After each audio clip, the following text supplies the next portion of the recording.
بسم اللہ الرحمن الرحیم۔ السلام علیکم۔ سورۃ البقرہ، رکوع نمبر 17۔ ترجمہ۔ نادان لوگ ضرور کہیں گے، انہیں کیا ہوا کہ پہلے یہ جس قبلے کی طرف رخ کر کے نماز پڑھتے تھے اس سے یکایک پھر گئے۔ اے نبی صلی اللہ علیہ وآلہ وسلم، ان سے کہو، مشرق اور مغرب سب اللہ کے ہیں۔ اللہ جسے چاہتا ہے سیدھی راہ دکھا دیتا ہے، اور اسی طرح تو ہم نے تمہیں ایک امت وسط بنایا ہے تاکہ تم دنیا کے لوگوں پر گواہ ہو اور رسول تم پر گواہ ہوں۔ پہلے جس طرح تم رخ کرتے تھے اس کو تو ہم نے صرف یہ دیکھنے کے لیے قبلہ مقرر کیا تھا کہ کون رسول کی پیروی کرتا ہے اور کون الٹا پھر جاتا ہے۔ یہ معاملہ تھا تو بڑا سخت، مگر ان لوگوں کے لیے کچھ بھی سخت نہ ثابت ہوا جو اللہ کی ہدایت سے فیض یاب تھے۔ اللہ تمہارے اس ایمان کو ہرگز ضائع نہ کرے گا۔ یقین جانو کہ وہ لوگوں کے حق میں نہایت شفیق اور رحیم ہے۔ یہ تمہارے منہ کا بار بار آسمان کی طرف اٹھنا ہم دیکھ رہے ہیں۔ لو، ہم اسی قبلے کی طرف تمہیں پھیر دیتے ہیں جسے تم پسند کرتے ہو۔ مسجد حرام کی طرف رخ پھیر دو۔ اب جہاں کہیں تم ہو اسی کی طرف منہ کر کے نماز پڑھا کرو۔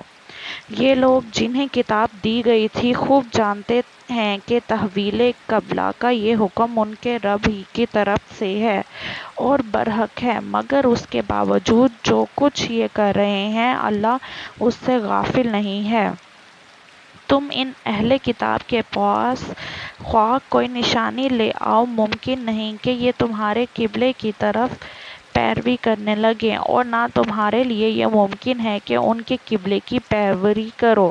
ان میں سے کوئی گروہ بھی دوسرے کے قبلے کی پیروی کے لیے تیار نہیں ہے، اور تم نے اس علم کے بعد جو تمہارے پاس آ چکا ہے ان کی خواہشات کی پیروی کی تو یقیناً تمہارا شمار ظالموں میں ہوگا۔ جن لوگوں کو ہم نے کتاب دی ہے وہ اس مقام کو جسے قبلہ بنایا گیا ہے ایسے پہچانتے ہیں جیسا اپنی اولاد کو پہچانتے ہیں، مگر ان میں سے ایک گروہ جانتے بوجھتے حق کو چھپا رہا ہے۔ یہ قطعی ایک امر حق ہے تمہارے رب کی طرف سے، لہٰذا اس کے متعلق تم ہرگز کسی شک میں نہ پڑو۔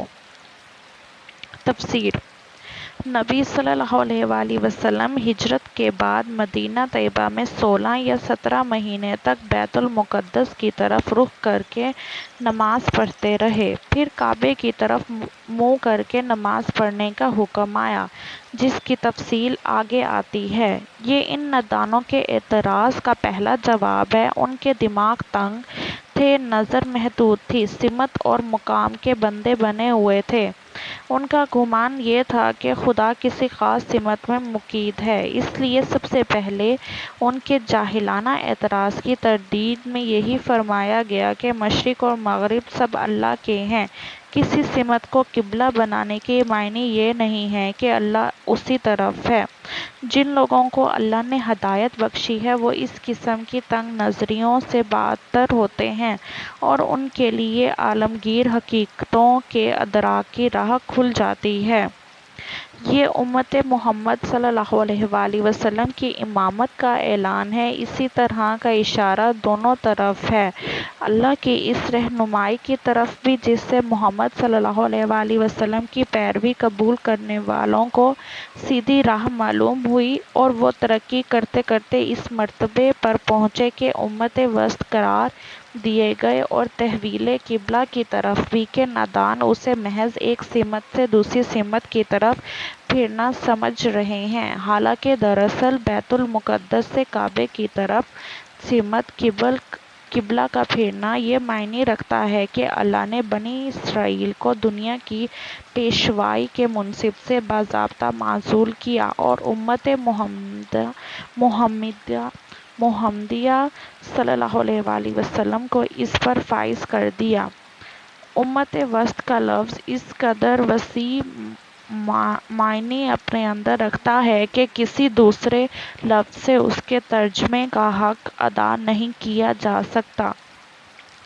اس سے مراد ایک ایسا اعلیٰ اور اشرف گروہ ہے جو عدل و انصاف اور توصیف کی روش پر قائم ہو، جو دنیا کی قوموں کے درمیان صدر کی حیثیت رکھتا ہو، جس کا تعلق سب کے ساتھ یکساں حق اور راستی کا تعلق ہو اور ناحق ناروا تعلق کسی سے نہ ہو۔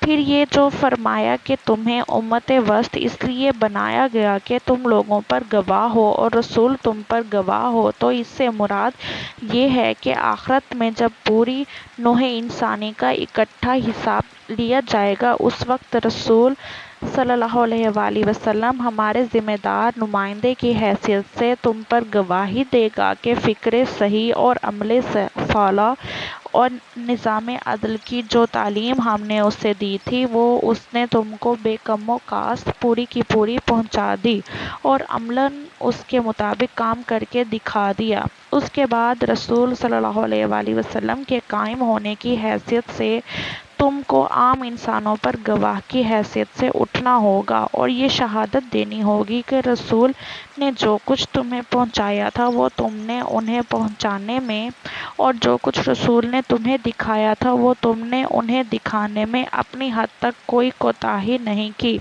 اس طرح کسی شخص کا یا گروہ کا اس دنیا میں خدا کی گواہی کے منصب پر مامور ہونا ہی در حقیقت اس کا امامت اور پیشوائی کے مقام پر سرفراز کیا جانا ہے۔ اس میں جہاں فضیلت اور سرفرازی ہے، وہیں ذمہ داری کا بہت بڑا بار بھی ہے۔ اس کے معنی یہ ہیں کہ جس طرح رسول اللہ صلی اللہ علیہ وسلم اس امت کے لیے خدا ترسی، راست روی، عدالت اور حق پرستی کی زندہ شہادت بنے، اسی طرح اس امت کو بھی تمام دنیا کے لیے زندہ شہادت بننا چاہیے، حتیٰ کہ اس کے قول اور عمل اور برتاؤ ہر چیز کو دیکھ کر دنیا کو معلوم ہو کہ خدا ترسی اسی کا نام ہے، راست روی یہ ہے، عدالت اس کو کہتے ہیں، اور حق پرستی ایسی ہوتی ہے۔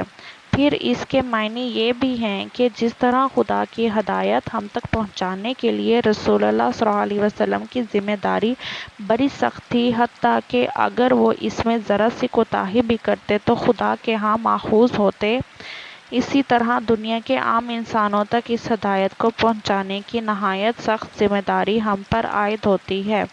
اگر ہم خدا کی عدالت میں واقعی اس بات کی شہادت نہ دے سکے کہ ہم نے تیری ہدایت جو تیرے رسول کے ذریعے سے ہمیں پہنچی تھی، تیرے بندوں تک پہنچا دینے میں کوئی کوتاہی نہیں کی، تو ہم بہت بری طرح پکڑے جائیں گے اور یہی امامت کا فخر ہمیں لے ڈوبے گا۔ ہماری امامت کے دور میں ہماری واقعی کوتاہیوں کے سبب سے خیال اور عمل کی جتنی گمراہیاں دنیا میں پھیلی ہیں اور جتنے فساد اور فتنے خدا کی زمین میں برپا ہوئے ہیں، ان سب کے لیے ائمہ شر اور شیاطین انس و جن کے ساتھ ساتھ ہم بھی ماخوذ ہوں گے۔ ہم سے پوچھا جائے گا کہ جب دنیا میں معصیت، ظلم اور گمراہی کا یہ طوفان برپا تھا تو تم کہاں مر گئے تھے؟ یعنی اس سے مقصود یہ دیکھنا تھا کہ کون لوگ ہیں جو جاہلیت کے تعصبات اور خاک و خون کی غلامی میں مبتلا ہیں، اور کون ہیں جو ان بندشوں سے آزاد ہو کر حقائق کا صحیح ادراک کرتے ہیں۔ ایک طرف اہل عرب اپنے وطنی و نسلی فخر میں مبتلا تھے اور اب عرب کے کعبے کو چھوڑ کر باہر کے بیت المقدس کو قبلہ بنانا ان کی اس قوم پرستی کے بت پر ناقابل برداشت ضرب تھا۔ دوسری طرف بنی اسرائیل اپنی نسل پرستی کے غرور میں پھنسے ہوئے تھے اور اپنے آبائی قبلے کے سوا کسی دوسرے قبلے کو برداشت کرنا ان کے لیے محال تھا۔ ظاہر ہے کہ یہ بت جن لوگوں کے دلوں میں بسے ہوئے ہیں، وہ اس راستے پر کیسے چل سکتے تھے جس کی طرف اللہ کا رسول انہیں بلا رہا تھا؟ اس لیے اللہ نے ان بت پرستوں کو سچے حق پرستوں سے الگ چھانٹ دینے کے لیے پہلے بیت المقدس کو قبلہ مقرر کیا، تاکہ جو لوگ عربیت کے بت کی پرستش کرتے ہیں وہ الگ ہو جائیں۔ پھر اس قبلے کو چھوڑ کر کعبہ کو قبلہ بنایا تاکہ جو عیسائیت کے پرستار ہیں وہ بھی الگ ہو جائیں۔ اس طرف صرف وہ لوگ رسول کے ساتھ رہ گئے جو کسی بت کے پرستار نہ تھے، محض خدا کے پرستار تھے۔ یہ ہے وہ اصل حکم جو تحویل قبلہ کے بارے میں دیا گیا تھا۔ یہ حکم رجب یا شعبان 2 ہجری میں نازل ہوا۔ ابن سعید کی روایت ہے کہ نبی صلی اللہ علیہ وآلہ وسلم بشر بن برا بن معرور کے ہاں دعوت پر گئے ہوئے تھے۔ وہاں ظہر کا وقت آ گیا اور آپ لوگوں کو نماز پڑھانے کھڑے ہوئے۔ 2 رکعتیں پڑھا چکے تھے کہ تیسری رکعت میں یکایک وحی کے ذریعے سے یہ آیت نازل ہوئی، اور اسی وقت آپ اور آپ کی اقتدار میں جماعت کے تمام لوگ بیت المقدس سے قبلے کی رخ پھر گئے۔ اس کے بعد مدینے اور اطراف مدینہ میں اس کی عام منادی کی گئی۔ برا بن عازب کہتے ہیں کہ ایک جگہ منادی کی آواز اس حالت میں پہنچی کہ لوگ رکوع میں تھے۔ حکم سنتے ہی سب کے سب اسی حالت میں کعبے کی طرف مڑ گئے۔ انس بن مالک کہتے ہیں کہ بنی سلمہ میں یہ اطلاع دوسرے روز صبح کی نماز کے وقت پہنچی۔